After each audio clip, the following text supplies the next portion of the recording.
अस्सलामुअलैकुम वरहमतुल्लाहि वबरकातुहू। वरहमतुल्लाहि वबरकातुहू।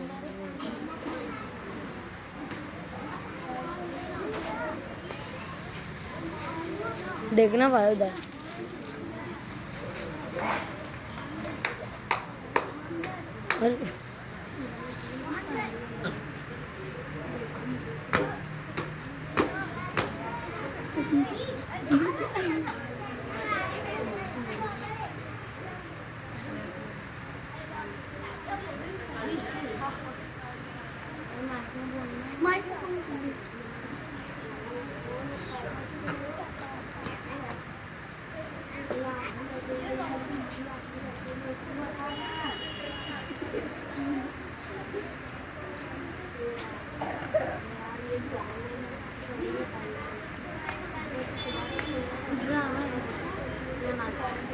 किसे कहते हैं पढ़ाई का?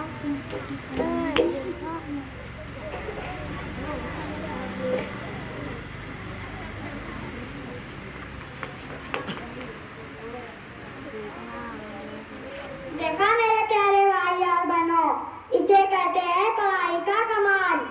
ना मैंने कुछ कहा ना उन्होंने कुछ सुना, फिर भी उन्होंने वो काम सर अंजाम दिया।